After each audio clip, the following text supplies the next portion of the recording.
a lot of those critics over at Rotten Tomatoes, they don't really like horror movies like we do. So I'm kind of curious how Rotten Tomatoes ranks the entire Scream franchise. And let's see if I agree with it.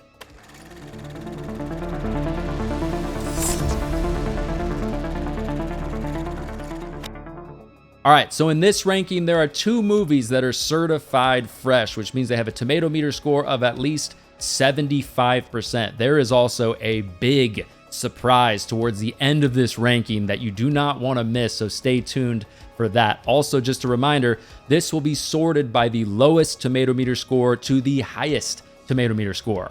All right, so how the hell does Rotten Tomatoes rank the entire Scream franchise? Well, coming in last place at number 6 is going to be Scream 3, which was released in 2000 with a 41% tomato meter score and a 38% audience score.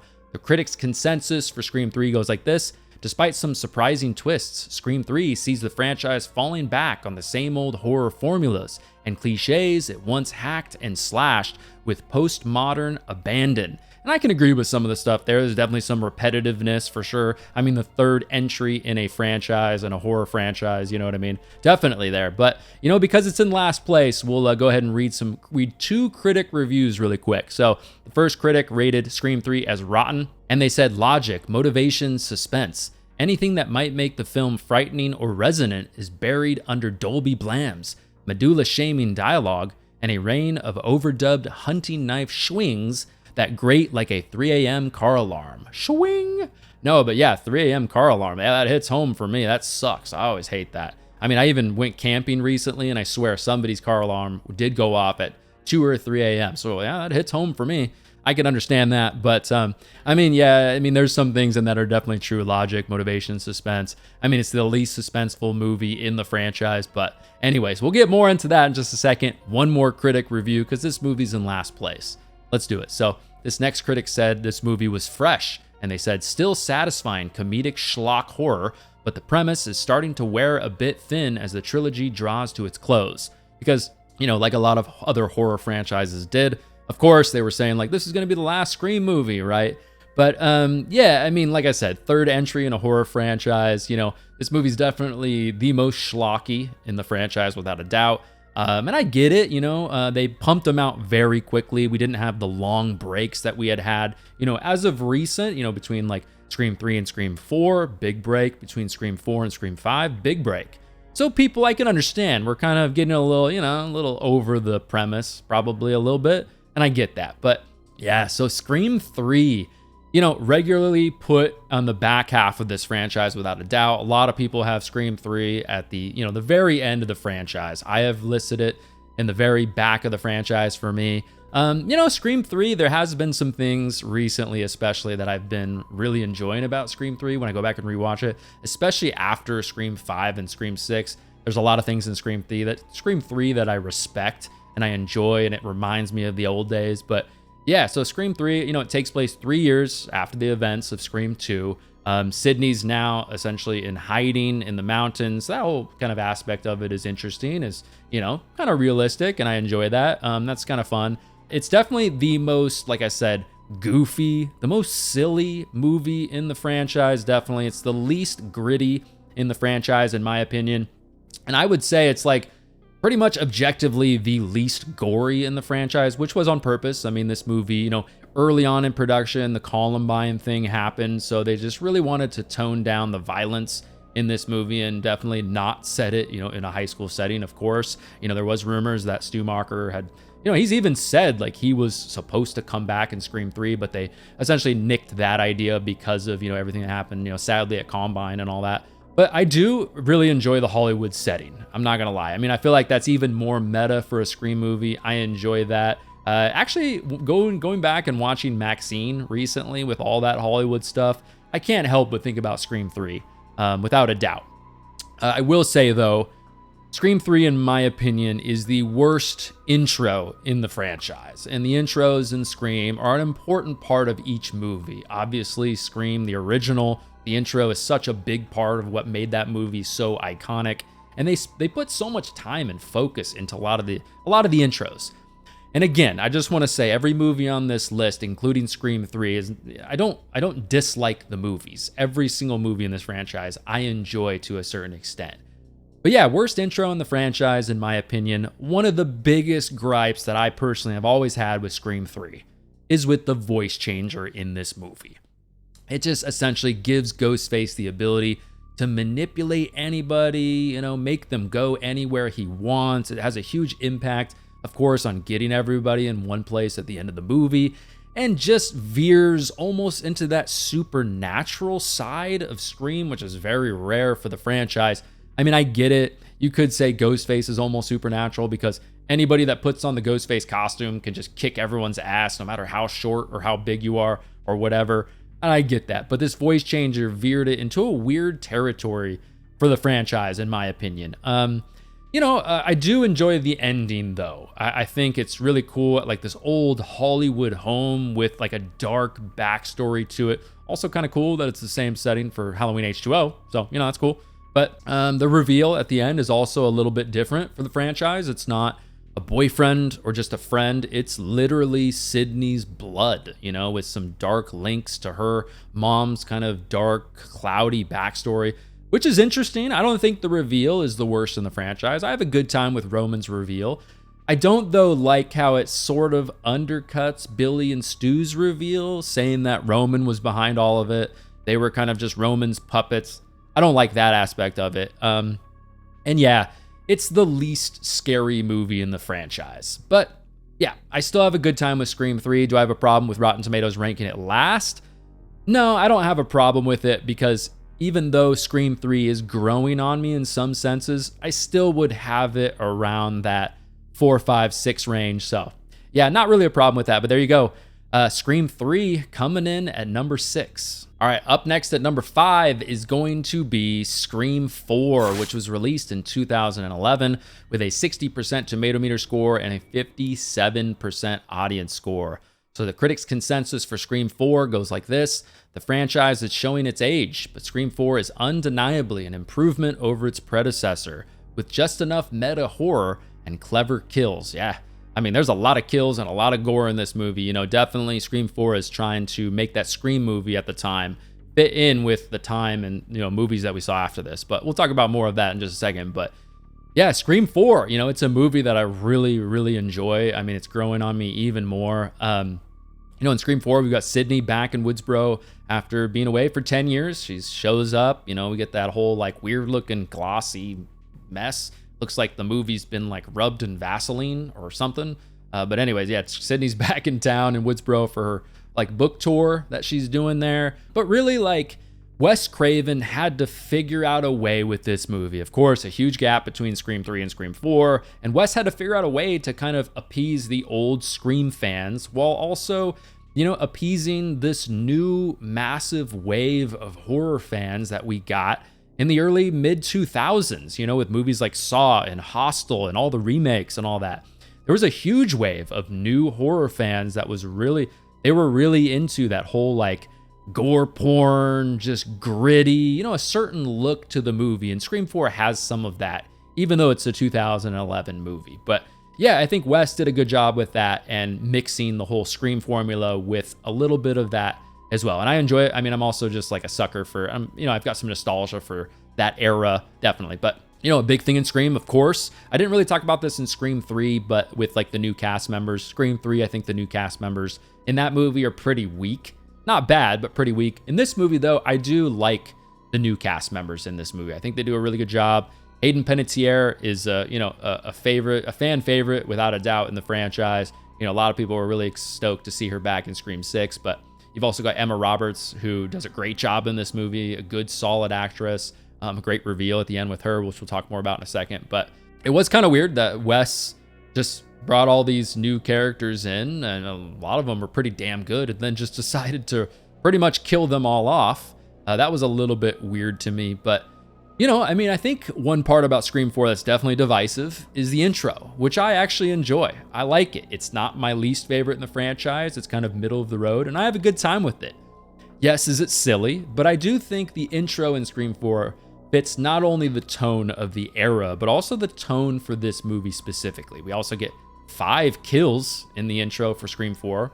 So that's cool. That's a good time. It's bloody. We get a lot of different characters. We get some cameos from some famous people as well. It's a good time, I think. Overall, the movie has its ups and downs. There's definitely some, a continuation of the meta stuff. It's definitely got a Scream feel to it, which I enjoy. I also think the ending to Scream 4 is a fun time. I like it. I like where it's set, Hayden Panettiere's house in the movie, and I also think Jill and Charlie are a pretty good reveal. I like Jill, obviously. I mean, not obviously, but I like Jill way more than Charlie as far as the reveal goes. But I get how they work together. Like, Jill is definitely the alpha, I would say, between the two, even though Charlie does a lot of the killing. She's just like, she's the brains, right? Kind of like Billy in the original.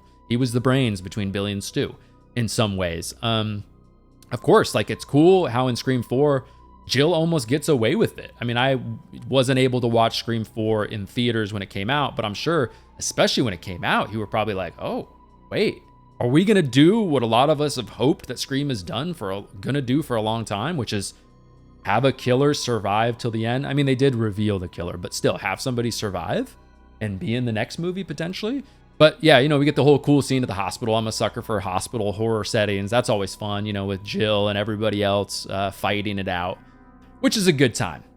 I will say, though, in Scream 4, this is maybe the worst Sidney in the franchise. She's just kind of there. She feels a little forced in the storyline in some ways, kind of similar to some of the other movies I'll mention in a minute, and it has nothing to do with Neve Campbell at all. It's just the way the character's written. Just, they don't use her that well, in my opinion. Wes doesn't. But there you go. At number 5 is Scream 4. Really quick, I just want to give a shout out and a thank you to the newest patrons, Hootie Dean, Aaron, John Bookless, and Ben. For early access to videos, commentary tracks to play alongside your favorite movies, movie watch-along parties with me, and so many other things, head over to Patreon, where you can join for as little as $1 a month and help support the Madhouse. The link is in the description. All right, I'll shut up now and we'll get back to the video. Okay, up next is actually going to be a tie at number 4 and number 3, which is going to be Scream 5 or Scream 2022, tied with Scream 6, which was released in 2023. So we'll talk about Scream 5 first, or Scream, whatever you want to call it. So Scream 5 came in with a 76% in the tomato meter score and an 82% audience score. So Scream, the critics' consensus for Scream 2022 goes like this. The 5th Scream finds the franchise working harder than ever to maintain its meta edge and succeeding surprisingly often. This movie and the second movie, or Scream 6, also has the audience consensus thing, which I assume is just for like newer movies in a lot of cases. It seems to be that way. But anyways, the audience consensus for Scream 5 goes like this. Scream 2022 definitely isn't shy about calling back to the franchise's past, but it's still fun and scary in its own unique way. Yeah, I mean, I'm sure they're kind of hinting at some of the other Easter eggs in the movie, but of course, like bringing literally Billy back with Sam's hallucinations of him and stuff, which to me is a little bit overdone. I think there's too many Easter eggs. There's too much fan service in Scream 5, and I get it. A lot of people say, like, that's a part of the joke. That's the whole thing, right? But to me, it's a little overdone. It seems a little bit almost desperate at times. But yeah, anyways.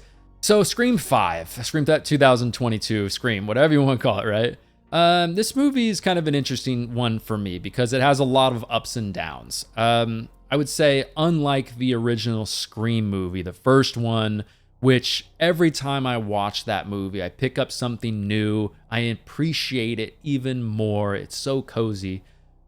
Unlike that movie, Scream 5 kind of gets worse every time I watch the movie. So Scream 5 takes place 25 years after the original events in Woodsboro, the Woodsboro Massacre. I will say it is one of the most intense Screams in the franchise, without a doubt. I think the Radio Silence guys do a great job in this movie overall. It's an entertaining movie. Like I said, I like every movie on this list.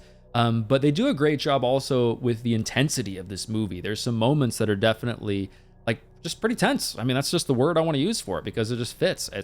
I think they do a good job with that in this movie. I will say, though, the intro to Scream 5 is my second least favorite intro in the franchise. Nobody dies in the intro, so that's kind of a lame one. There's not really a lot of stakes, which is a trend we'll see later in the Radio Silence tenure.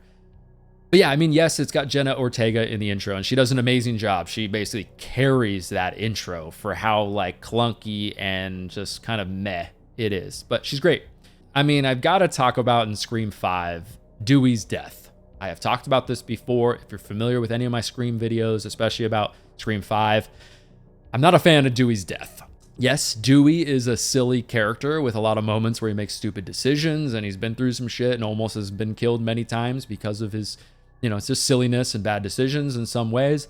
But the way that they went about killing Dewey in this movie, how it all went down, was easily one of the worst moments, not in this movie, in the entire franchise for me. Not because they decided to kill his character, just the way it all went down. It's so like goofy and silly and over the top. And I get it. Some of those aspects are Scream, but he's like unloading his gun, and then, he's got like Ghostface on the ropes ready to be killed. And then like, oh, let me check my phone. It's a ridiculous moment in the movie. Not to mention, Amber is beating the shit out of him. But anyways, that's a topic, maybe a rant for another time. But yeah, Dewey's death, hated that. It's a huge black eye in this movie, in my opinion. I mentioned this a little bit in Scream 4, but I feel like even more so in Scream 5, Sidney feels a little forced into this movie a bit. I feel like, and I like the fact that she gets called and then eventually kind of comes back into the fray for the movie, especially for the ending, but it feels a little forced to me. Also, I get like the whole meta aspect and what they're going for, trying to recreate the original movie. I get why they're doing that. But, just going back to Stu's house at the end of the movie, it's fun. Yeah, it's cool to see the house again. It's cool to see like what everything looks like. It's cool that they incorporated that, but it's not great. It's just an okay ending for me. I do like the whole moment when Amber's like, yeah, I know, and she blows the girl's head off, shoots her in the head. That's kind of a cool moment. Definitely. That was a shocking moment at the end. I enjoyed that. Of course, in Scream 5, this is supposed to usher in like the new characters, right? Be a baton pass sort of between the legacy characters and the new characters to kind of continue this franchise with some new characters, because like you can't have Gale and Sidney forever, right? So yeah, of course we've got Sam, Mindy, Chad, Tara introduced in this franchise, and some of them do a great job, but definitely this core 4 is not nearly as good as in Scream 6, which we'll talk about, in a minute, of course. Sam is kind of like spearheading this whole baton pass. It's almost in a sense hinted that she's supposed to kind of take over Sidney's role in a way. And I think Sam does a pretty good job in this movie, but not great. Definitely a bit of a letdown for sure. A lot of people have talked about that and things. But I also think in Scream 5, they spend too much time on the whole Gale and Dewey breakup thing. We don't want to break up, but we did break up, and I'm still watching you on the news, and I'm crying about you. We're a little bit too much time on that. It's not a bad aspect, but just too much time on it. So, at the end, the reveal, of course, it's at Stu's house. They reveal that Amber and Richie are Ghostface. The reveal is okay to me. I do like Richie's character. I think he does a good job playing the like supportive like boyfriend who's vulnerable. Of course, when you know the reveal, then when you go back and watch the movie, you pick out so many of the obvious things. But still, I think Amber and Richie characters are just an okay reveal. Not terrible, but just okay. But yeah, that's some of my thoughts on Scream 5. So there you go. Scream 5 tied with Scream 6. So moving on to Scream 6, which came out in 2023, the most recent movie in the franchise, has a 76% in the tomato meter score, of course tied with it, but a 9% higher audience score than Scream 5, 91% audience score. So the critics' consensus for Scream 6 goes like this: certain aspects of horror's most murderously meta franchise may be going stale, but a change of setting and some inventive set pieces help keep Scream 6 reasonably sharp. Definitely. There's some repetitiveness for sure here. Of course, it's Scream. But yes, that whole like breath of freshness with New York and the other things that they add into the movie, especially with the intro, keep things like it, just like they said, reasonably sharp. This one also has the audience consensus, which says, building upon the requel and even improving on it with the lovable core 4, and some gnarly kills. This sequel is a total scream. Yeah, gnarly kills. There is some of that. And like I already kind of mentioned a second ago, the core four in this movie is way better in this movie. The chemistry with each other, way better. I'm sure a part of that has to do, okay, we know each other better. We worked on a Scream movie together before. You know, we're bonding a little bit more. We're becoming closer. Of course, like Tara's character, Jenna Ortega, is a bigger part of Scream 6, which is, of course, great. She is, you know, doing some pretty damn great things in the genre and just in movies in general, and is proving herself to be a pretty big star. So having her more in Scream 6 instead of in a hospital bed like Laurie Strode is going to add to the movie, definitely. But yeah, I mentioned a second ago, the new fresh stuff in Scream 6 is huge. This new setting, which is crazy. Like, we're in New York. Of course, we were in Hollywood before, but New York, it's cool. Like, it's one of those settings that is scary. You're around so many people, but you can feel so alone. Especially that subway scene in Scream 6 just nails that home, how you're surrounded by people, but you're being killed and nobody knows what's going on. Nobody even gives a shit, really. That's interesting to me. Of course, the intro to Scream 6. Such a good job, radio silence, with the intro in this movie. So good. Of course, we get the whole, like, where Ghostface slashes and kills the victim and then takes off the mask. And you're like, what is happening? This is crazy. You know, I remember sitting in the theater. I watched this movie a couple times in the theater. And the first time especially, I was like, whoa, all right, I am ready for this. And we go back to the apartment. We get some fun little stuff. You know, the little Jason Takes Manhattan Easter egg, the stab shrine, all of that. It's really bloody. And then we get the quote, who gives a fuck about movies? Great. Great intro. Love that. Very fresh, very new. And you could argue that this is the meanest Ghostface in the franchise, without a doubt. Like, this Ghostface is brutal. Doesn't give a shit anybody in its way. You know, at the Quickie Mart scene, he's blasting people with a shotgun. He's just getting rid of anybody to get to who he needs to get to. And yeah, Ghostface is fun, gritty, and just brutal in this movie, without a doubt. I will say, though, I mean, of course, you know, Hayden Panettiere comes back for this movie, which is cool, but at the same time, there are some moments with her character, Kirby, and Detective Wayne, when they're together.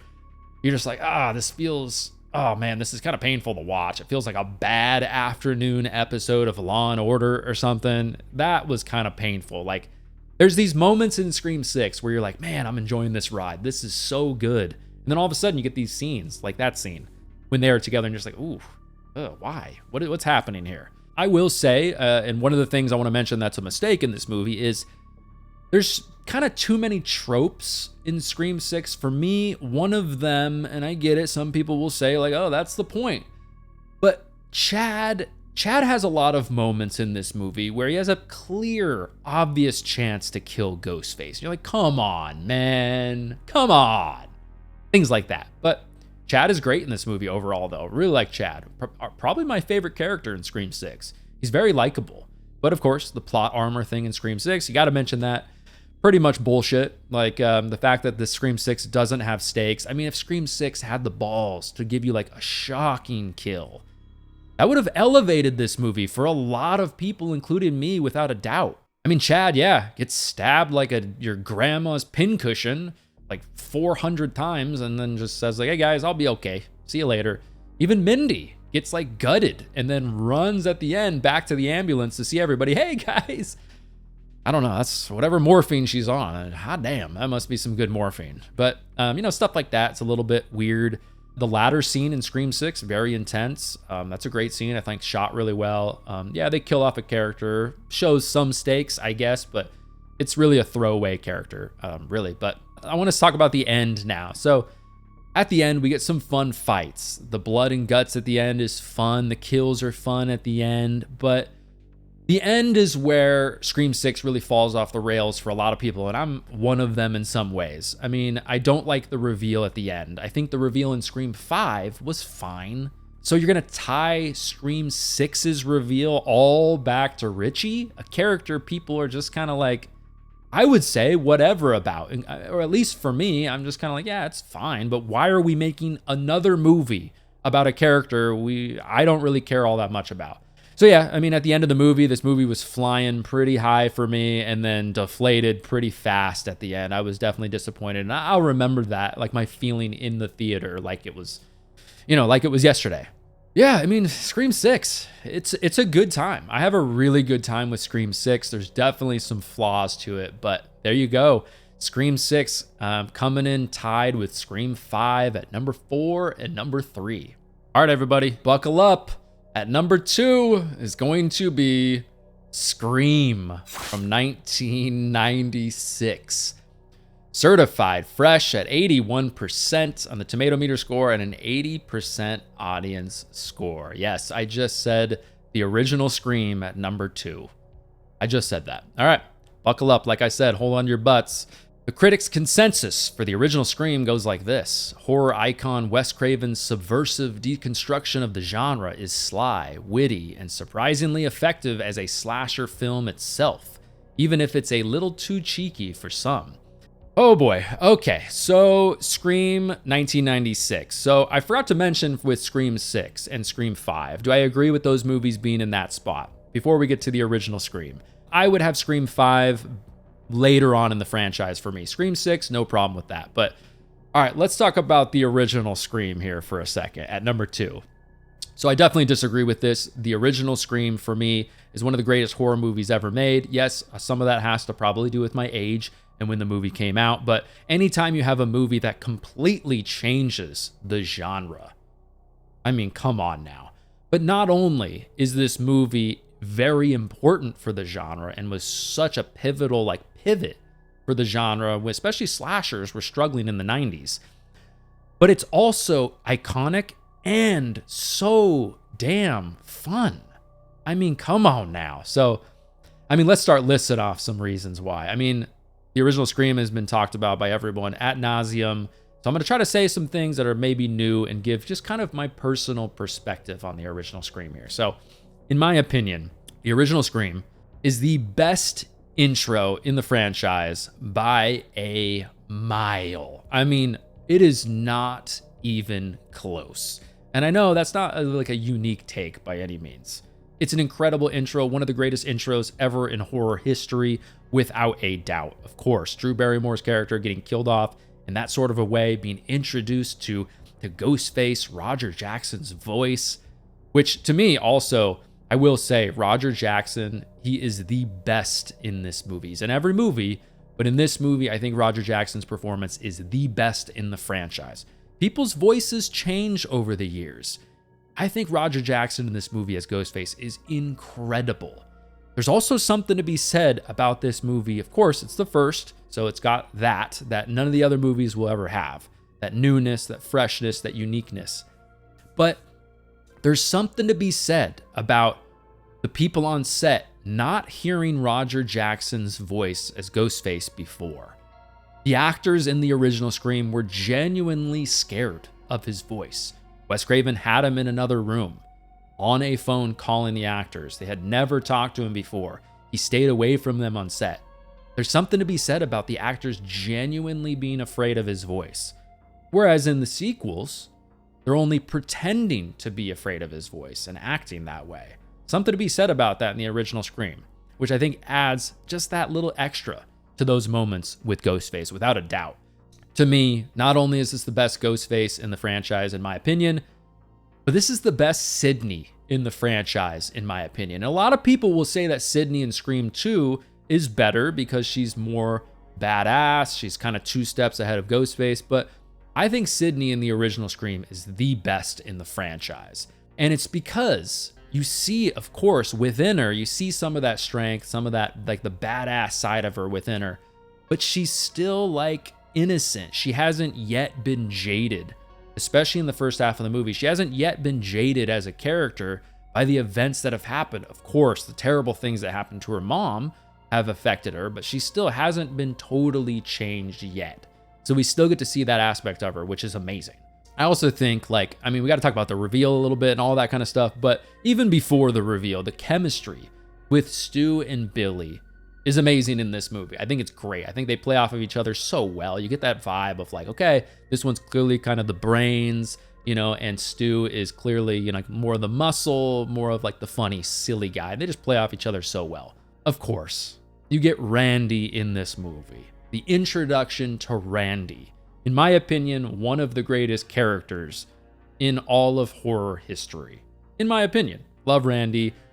We get the iconic Randy speech, definitely, on the rules on how to survive a horror movie, which will always be iconic forever until the end of time, without a doubt.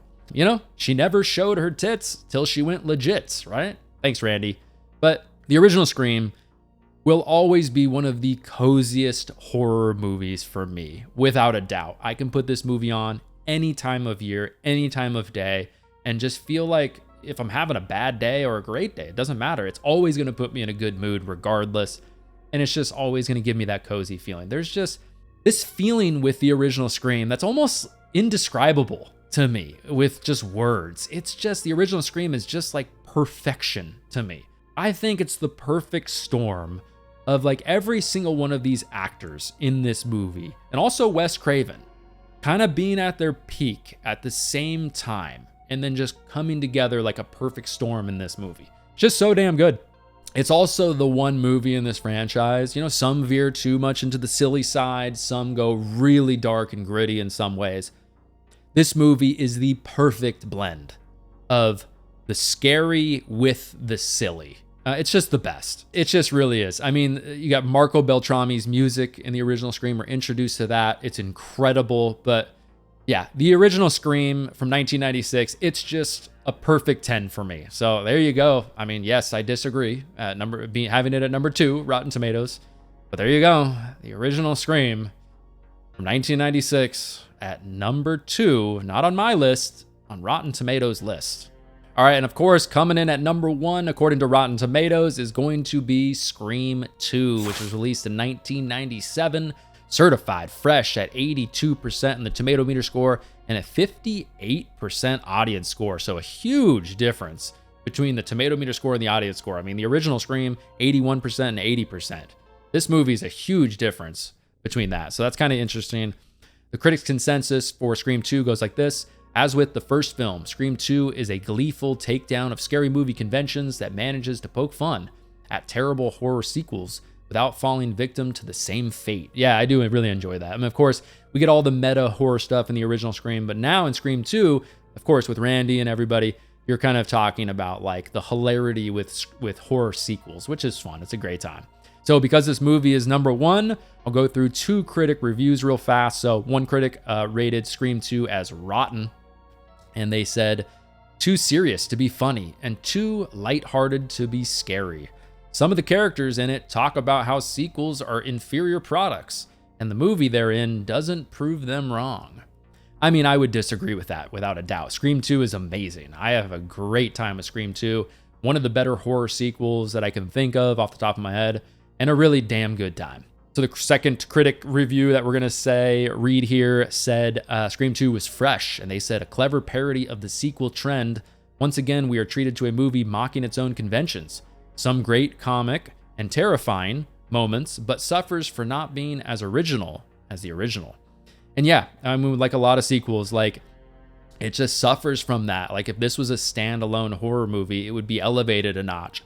But of course, following up one of the greatest horror movies and most important horror movies ever made, there's some big shoes to fill, right? So yeah, it suffers from not being as original as the original, of course. But they do kind of add some new original aspects. But for me, what makes Scream 2 so much fun is not because they do like so many things that are like new and fresh for the franchise. No, it's because they still do a really good job keeping the tone of the original, but in a new college setting with some new characters. It's a really good time. So I like that. So, I will say Scream 2 is the closest, like I kind of mentioned in the franchise, that they've ever gotten to kind of replicating what they did in the original. Of course, it's kind of the same era, so that helps. It's very short. It was filmed very shortly after the original, definitely. And yeah, I mean, Scream 2 does get a little bit repetitive at times because it's so similar to the original. It's kind of a good and bad thing in a way for some people. I don't mind it as much, but yeah, it's a solid intro. I mean, you kill off two very famous people in the intro. It's in the movie theater. We get introduced to the Stab franchise, which is fun. Of course, that's carried on later on in the franchise. So that's important. That's cool. That's cool. That kind of puts a notch in Scream 2's belt a bit. Yeah, it's a solid intro. Not the best intro in the franchise or anything like that, but it's solid. It's fun. But I will say I do really enjoy the reveal in this movie. Mrs. Loomis kind of being a Pamela Voorhees, this unhinged mother because her son got killed, and is just like, all right, we're going nuts. And she goes batshit crazy in this movie, and I'm here for it, and her chemistry with Mickey, and also Timothy Olyphant as Mickey is funny. I think he's a good character, and yeah, he disappears for a big chunk in Scream 2, which is probably something negative in Scream 2 that they could have done a little bit better. It's just like, oh, he disappears and then he's revealed. That's a little bit weird, but yeah, there's some questionable choices from the characters in Scream 2, but you could argue that they're fun. I mean, I go back and forth on the whole car scene when Sidney and Hallie are trying to sneak out of the car when Ghostface is knocked out. I mean, it is cliche, one of those moments like you talk about in horror as a trope where you're kind of yelling at the screen, and I'm sure that's what they were going for, right? So it makes it fit kind of even more into the movie. But like they're, you know what I mean? Ghostface is right there. You're like literally yelling at the screen, take off the mask, kill him, do anything. And they do, of course, the complete opposite, which ends up getting Hallie killed, right? One thing that's awesome about Scream 2 is the new cast members. I have a great time with the new cast members, like Sarah Michelle Gellar, big fan of hers just from, everything else she's done. I Know What You Did Last Summer, Buffy the Vampire Slayer, whatever. Like, she's awesome in this movie. She's great in horror movies. Jerry O'Connell, of course, in Scream 2, he comes in. He's a big part of it. Huge red herring in the movie, which is fun. I already mentioned Timothy Olyphant. He's great in this too. And then, of course, like, we still have Randy. Not Randy on a video screen like in Scream 3. We actually have Randy in the movie talking about sequels, doing that whole thing, which is great. Adds so much to the movie because, like I mentioned earlier, I love Randy. It's a great time. So that's awesome. But I also think Scream 2, I recently saw Scream 2, what was it, a couple years ago, 2 years ago, something like that, for its 25th anniversary. I saw it in theaters, and I will say it still ages pretty damn well. So, but anyways, I mean, Scream 2, it's a great time. I love Scream 2. But of course, like I said, do I disagree with Scream 2 being number one in the franchise? Yes, I do. I would have Scream 2 at like the number 2 spot. Yeah. So there you go. Scream 2, according to Rotten Tomatoes, at the number 1 spot. If you want to know exactly how I personally rank the Scream franchise compared to Rotten Tomatoes, I'll put that up here on the screen right now. My ranking goes in number 6 is going to be Scream 3. Number 5 is going to be Scream 5. Number 4, Scream 4. Number 3, Scream 6. Number 2, Scream 2. And in the number 1 spot is going to be Scream 1996. So I know they have a tie in their ranking, but the only one that I really agree with Rotten Tomatoes on is Scream 3 in last place. So there you go, everybody. That is how Rotten Tomatoes ranks the entire Scream franchise. That's kind of my review, my reactions to all of it. If you want to see more content like this, then go ahead and just recommend another franchise down in the comments down below. Let me know, please, in the comments, what your list for the Scream franchise is. How do you rank these movies?